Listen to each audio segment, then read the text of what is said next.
Good morning everyone. आज की तारीख है 7 जनवरी और इससे बनने वाले सभी इम्पोर्टेंट करंट अफेयर क्वेश्चन आप सभी के साथ डिस्कशन किए जाएंगे।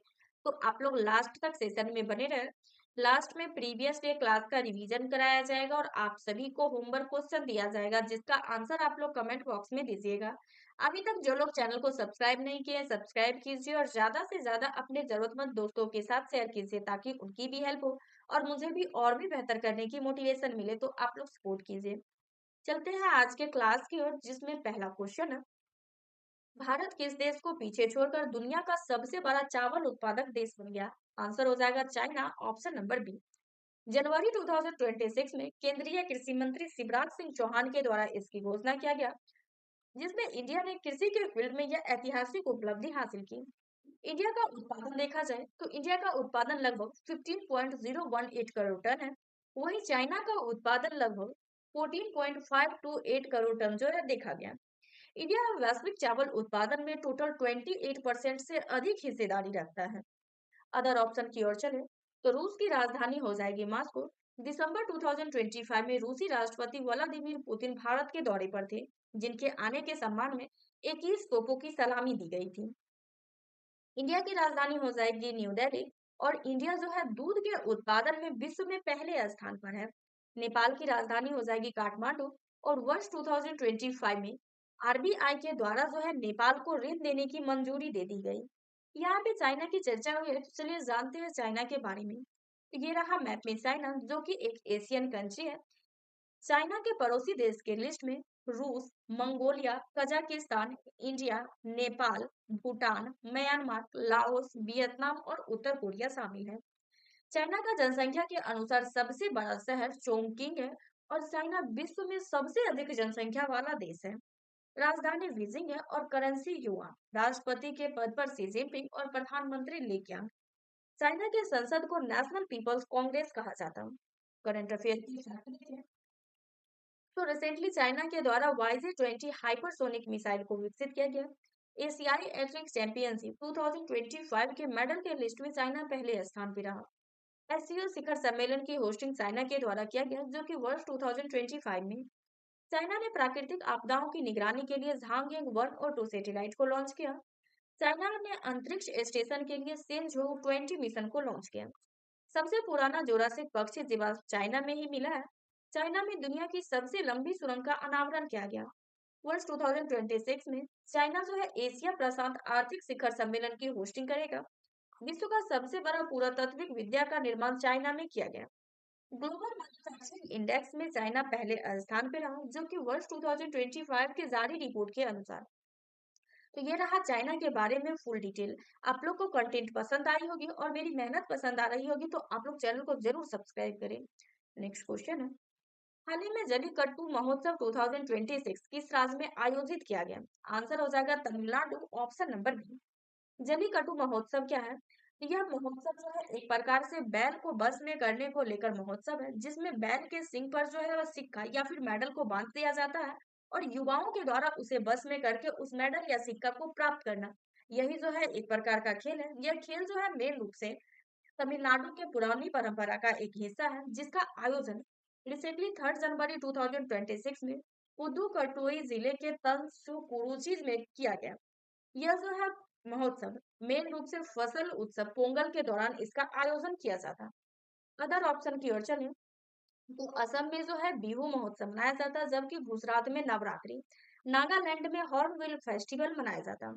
राज्य और उसके महोत्सव का लिस्ट देखें तो आंध्र प्रदेश में उगादी और अरुणाचल प्रदेश में लोसार, असम में बिहू और बिहार में छठ पूजा, छत्तीसगढ़ में बत्सर दशहरा और जो है गोवा में कार्निवल, गुजरात में नवरात्रि और हरियाणा में तीज, केरल में ओणम और मध्य प्रदेश में खजुराहो नृत्य महोत्सव मनाया जाता है। महाराष्ट्र में गणेश चतुर्थी और मणिपुर में याओंग सांग, मेघालय में नोक्रेम नृत्य उत्सव मनाया जाता और हिमाचल प्रदेश में कुल्लू दशहरा, झारखंड में सरहुल और कर्नाटक में मैसूर दशहरा, नागालैंड में हॉर्नबिल महोत्सव और उड़ीसा में रथ यात्रा जो है मनाया जाता है।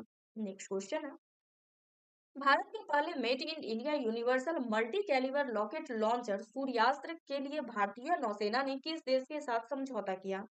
आंसर हो जाएगा इजराइल, ऑप्शन नंबर ए। यह समझौता जो है रॉकेट के लॉन्चर निर्माण स्थित रक्षा कंपनी जो कि पुणे में है, इसके लिए जो है NIBE लिमिटेड द्वारा जो है इजरायली कंपनी एलिवेट सिस्टम के साथ मिलकर यह समझौता किया गया है। अगर ऑप्शन की ओर चले तो रिसेंटली इंडिया और रसिया के बीच जो है रेलो समझौता किया गया, जबकि अमेरिका के साथ इंडिया और अमेरिका के बीच 24 MH-60R सी हॉक हेलीकॉप्टर के रख रखाव को लेकर समझौता किया गया। जापान के बारे में जाने तो जापान के द्वारा जो है वर्ष 2025 में इंडिया ने जापान को पीछे छोड़कर चौथी सबसे बड़ी अर्थव्यवस्था वाला देश बना है। नेक्स्ट क्वेश्चन है, हाल ही में किसे संगीत कला निधि अवार्ड 2026 से सम्मानित किया गया? आंसर हो जाएगा Shri Ram Kumar, option number C. यह अवार्ड जो है संगीत कला निधि अवार्ड है, जो कि वायलिन वादक R K रामनारायण को दिया गया। इसके अलावा जो है नृत्य कला निधि अवार्ड भरतनाट्यम नृत्यांगना उर्मिला सत्यानारायण को भी दिया गया। यह अवार्ड समारोह 1 जनवरी 2026 को संगीत अकादमी के वार्षिक सदात समारोह में दिया गया। इसके अलावा इसमें जो है और भी पुरस्कार दिया गया, जिसमें संगीत कला आचार्य और टीटी के पुरस्कार यह जो है दिया गया है। अदर ऑप्शन की ओर चले तो रिसेंटली जो है वर्ष 2025 में आलिया भट्ट को गोल्डन ग्लोब होराइजन अवार्ड से सम्मानित किया गया। वहीं अनंत अंबानी को global humanitarian award for animal welfare से सम्मानित किया गया, जो कि इनकी प्रोजेक्ट वन तारा के लिए यह अवार्ड पाने वाले यह एशिया के सबसे युवा व्यक्ति बने हैं। मनिका विश्वकर्मा को वर्ष 2025 में मिस यूनिवर्स इंडिया अवार्ड से सम्मानित किया गया।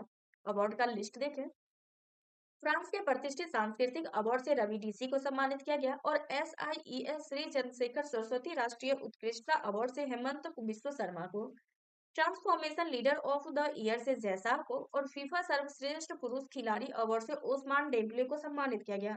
यह जो है फ्रांस की खिलाड़ी है। फीफा सर्वश्रेष्ठ महिला खिलाड़ी अवार्ड से आयताना बोनमती को, जो कि स्पेन की खिलाड़ी है। राष्ट्रीय लता मंगेशकर अवार्ड से सोनू निगम को, कृषि मीडिया अवार्ड से अमसी प्रसन्न कुमार को और बेस्ट मैजिक ग्रेटर अवार्ड से सुहानी शाह को, लता दीनानाथ मंगेशकर अवार्ड से कुमार मंगलम बिरला को और गुरुदेव कालीचरण ब्रह्म अवार्ड से डॉक्टर अच्युत सामंत को, ग्रेट ऑर्गेनाइजेशन ऑफ इथियोपिया से नरेंद्र मोदी को, पैट्रियट ऑफ द ईयर से मेलानिया ट्रम्प को सम्मानित किया गया। ये अवार्ड का लिस्ट आप लोग जरूर याद रखिएगा, एग्जाम पॉइंट ऑफ व्यू से अवार्ड जो है काफी इंपॉर्टेंट है। नेक्स्ट क्वेश्चन है, भारत का पहला ट्रॉपिकल RAS आधारित रेनबो ट्राउट फॉर्म कहाँ लॉन्च किया गया? तो इसको जो है तेलंगाना की राजधानी हैदराबाद में लॉन्च किया गया, ऑप्शन नंबर बी। इसका उद्घाटन केंद्रीय मत्स्य पालन पशुपालन और डेयरी मंत्री राजीव रंजन सिंह के द्वारा 5 जनवरी 2026 को किया गया। यह सुविधा तेलंगाना के रंगारेड्डी जिले के कंदुपुर मंडल, जो कि हैदराबाद के बाहरी इलाके है, यहाँ पर स्थित है। इसमें स्मार्ट ग्रीन एक्वाकल्चर लिमिटेड द्वारा रिस्क्यू कल्चर एक्वाकल्चर सिस्टम तकनीकी का उपयोग करके इसकी स्थापना किया गया। अदर ऑप्शन की ओर चले तो वर्ष 2025 के जारी रिपोर्ट के अनुसार मदुरई जो है ये सबसे प्रदूषित शहर बना था, जबकि इंदौर लगातार 8वीं वर्ष इंडिया का सबसे स्वच्छ शहर बना है। नेक्स्ट क्वेश्चन है, भारतीय नौसेना ने किस वर्ष नेटवर्किंग और डेटा केंद्रीयता का साल घोषित किया? आंसर हो जाएगा 2026, ऑप्शन नंबर बी। इसका मेन पर्पस है सेना को भविष्य की चुनौती के लिए तैयार करना और डिजिटल एकीकरण के माध्यम से युद्ध क्षमता को बढ़ाना। इसके लिए फोकस है कि यह पहला कनेक्टिविटी को मजबूत करके वास्तविक समय में निर्णय लेने और डेटा को महत्वपूर्ण युद्ध संपत्तियों के बारे में उपयोग करने पर केंद्रित है। नेक्स्ट क्वेश्चन है, खेलो इंडिया बीच गेम दूसरे संस्करण का उद्घाटन किस स्थान पर किया गया? तो इसका उद्घाटन जो है दीव में किया गया, ऑप्शन नंबर सी। दीव का शाब्दिक अर्थ है दमन एंड दीव। यहाँ जो है इसका उद्घाटन किया गया, जो कि दूसरे संस्करण का लगातार जो है 2 वर्षों से दमन द्वीप में जो है खेलो इंडिया बीच गेम का उद्घाटन किया गया। यह जो है गेम बोगला समुद्र तट बीच पर जो है किया गया, जो कि यह बहु खेल का आयोजन शुभारंभ जो है इसका 2026 के पहले सप्ताह में केंद्रीय खेल मंत्री के द्वारा किया गया। वर्तमान में केंद्रीय खेल मंत्री के पद पर डॉक्टर मनसुख मंडाविया हैं। नेक्स्ट क्वेश्चन है, हाल ही में किस देश ने इंडियन प्रीमियम लीग का प्रसारण पर रोक लगा दिया? तो यह रोक जो है बांग्लादेश के द्वारा लगाया गया, option number B.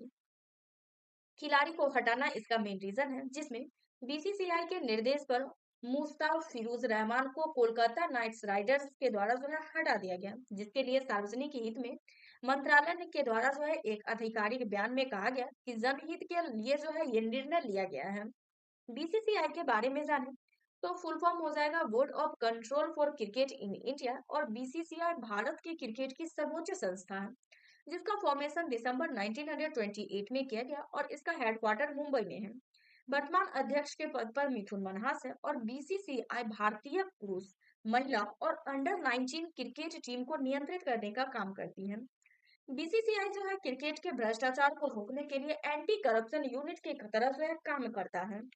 Next question है, हाल ही में जस्टिस ए मोहम्मद मुश्ताक को किस उच्च न्यायालय के मुख्य सचिव के मुख्य न्यायाधीश के रूप में नियुक्त किया गया? आंसर हो जाएगा सिक्किम उच्च न्यायालय, ऑप्शन नंबर बी। यह पद जो है सिक्किम उच्च न्यायालय के पद पर जो है इनको नियुक्त किया गया, जो कि शपथ ग्रहण 5 जनवरी 2026 को राज्यपाल ओम प्रकाश माथुर के द्वारा इनको शपथ दिलाई गई। इससे पहले ये केरल उच्च न्यायालय के न्यायाधीश के रूप में कार्यरत थे और उन्होंने न्यायमूर्ति विश्वनाथ मोदर का जो है स्थान लिए। नियुक्ति का लिस्ट देखें, विवेक चतुर्वेदी जो है सीबीआईसी के अध्यक्ष है। अंतरराष्ट्रीय विकेट अलायंस के अध्यक्ष भूपेंद्र यादव, अंतरराष्ट्रीय सौर संगठन के अध्यक्ष आशीष खन्ना और अनुगत उड़ीसा की पहली महिला मुख्य सचिव बनी। राकेश अग्रवाल जो है आतंक विरोधी एजेंसी के प्रमुख के रूप में अतिरिक्त कार्यभार संभाल रहे हैं। प्रथम सुरक्षा सचिव प्रावजन और वर्ल्ड बॉक्सिंग अध्यक्ष गोलहरी गोलोकी, आठवें वेतन आयोग के अध्यक्ष रंजना प्रकाश देसाई और खनन मंत्री सचिव के पद पर पीयूष गोयल है। देश का पहला लोकपाल पिनाकी चंद्र घोष जो है कार्यरत है। ये सारे नियुक्ति का लिस्ट जो है याद कर लीजिए, ये सारे नियुक्ति का लिस्ट जो है आज चेंज है। नेक्स्ट क्वेश्चन है, जनवरी 2026 को किस देश का 78वां स्वतंत्रता दिवस मनाया गया? आंसर हो जाएगा Myanmar, option number C. Myanmar का दूसरा नाम बर्मा है, जो कि 4 जनवरी 2026 को अपना 78वां स्वतंत्रता दिवस मनाया। म्यांमार को 4 जनवरी 1948 को ब्रिटेन से आजादी मिली थी। आप लोग को तो पता ही होगा कि म्यांमार जो है इंडिया का पड़ोसी देश है। इसी के साथ जो है आज का हमारा क्वेश्चन का सेशन समाप्त होता है। पूरा सेशन आप लोग को कैसा लगा? आप लोग कमेंट बॉक्स में अपना फीडबैक जरूर दीजिएगा। आज का होमवर्क है, खेलो इंडिया बीच गेम के दूसरे संस्करण का उद्घाटन किस स्थान पर किया गया? इसका जो भी आंसर होगा आप लोग कमेंट बॉक्स में अपना आंसर जरूर दीजिएगा। प्रीवियस क्लास में हमने पूछा था, हाल ही में किस नेता की गिरफ्तारी के बाद डेल्सी रोड्रिगेज को अंतरिम राष्ट्रपति के पद पर नियुक्त किया गया? आंसर हो जाएगा Nicolas Maduro, option number C. आगे चलते हैं अपने रिवीजन क्लास की ओर। तो अभी तक जो लोग कंजूसी कर रहे थे और चैनल को सब्सक्राइब नहीं किए थे वो लोग चैनल को जरूर सब्सक्राइब करें। एग्जाम पॉइंट ऑफ व्यू से काफी इंपोर्टेंट क्वेश्चन आपके बीच डिस्कशन किए जाते हैं। आपका पहला क्वेश्चन है, हाल ही में किस देश ने आधिकारिक तौर पर क्रिप्टो करेंसी माइनिंग और खनन को कानूनी मान्यता दी है? आंसर हो जाएगा Turkmenistan, option number B. Next question है, विरासत आधारित पर्यटन को बढ़ावा देने के लिए किस राज्य में डोमन देव प्रोजेक्ट की शुरुआत किया गया? आंसर हो जाएगा छत्तीसगढ़, ऑप्शन नंबर सी। यह जो है प्रोजेक्ट बोरम देव मंदिर है, जो कि छत्तीसगढ़ के खजुराहो के रूप में जाना जाता है। इसके आसपास के क्षेत्र को विकास करने के लिए जो है इस प्रोजेक्ट की शुरुआत किया गया। नेक्स्ट क्वेश्चन है, 21 में टाटा मुंबई मोनार्क 2025 के लिए इंटरनेशनल इवेंट एम्बेसडर के रूप में किसे बनाया गया? आंसर हो जाएगा Andre De Grasse, option number B. Next question है, वित्त वर्ष 2026 में इंडिया के निवेश चार्ट में सर्वोच्च स्थान किस राज्य को प्राप्त हुआ? तो यह जो है चार्ट में आंध्र प्रदेश को जो है पहला स्थान प्राप्त हुआ। नेक्स्ट क्वेश्चन है, हाल ही में स्टील और एल्यूमिनियम पर दुनिया का पहला कार्बन टैक्स CVAM लागू किया गया। तो यह जो है यूरोपियन यूनियन के द्वारा इसको लागू किया गया, option number B. Next question है, इंडिया को विश्व स्वास्थ्य संगठन में मेडिसिनल कोविजिलेंस में योगदान के लिए कौन सा स्थान प्राप्त हुआ? इस क्षेत्र में इंडिया को 8वां स्थान जो है प्राप्त हुआ है, option number B. Next question है, हाल ही में पटना उच्च न्यायालय के मुख्य न्यायाधीश के रूप में किसे नियुक्त किया गया? इस पद पर संगम कुमार साहू को नियुक्त किया गया, option number B. Next question है, भारतीय महिला हॉकी टीम के मुख्य कोच में किसे नियुक्त किया गया? इस पद पर जो है सरजोर्ड मैरिजेन को नियुक्त किया गया, ऑप्शन नंबर बी। हाल ही में किस नेता की गिरफ्तारी के बाद डेल्सी रोड्रिगेज ने अंतरिम राष्ट्रपति का पद संभाला? तो ये हो जाएगा Nicolas Maduro, option number C. Next question है, हाल ही में 72वें राष्ट्रीय वॉलीबॉल टूर्नामेंट का उद्घाटन कहाँ किया गया? आंसर हो जाएगा वाराणसी, ऑप्शन नंबर डी। उद्घाटन जो है डॉक्टर संपूर्णानंद स्पोर्ट स्टेडियम में जो है इसका खेल का उद्घाटन किया गया, जो कि खेल 4 जनवरी से लेकर 11 जनवरी 2026 तक होगा। इस खेल में टोटल 58 टीम जो है शामिल होंगे, जिसमें 1000 से अधिक खिलाड़ी भी जो है भाग लेंगे। इसी के साथ आज का हमारा क्लास और रिवीजन क्लास दोनों समाप्त होता है। आप लोग को पूरा सेशन कैसा लगा, कमेंट बॉक्स में अपना फीडबैक जरूर दीजिएगा। Thank you, thanks for watching this video. Continue session को ज्वाइन कीजिए और अपनी तैयारी को बेहतर कीजिए।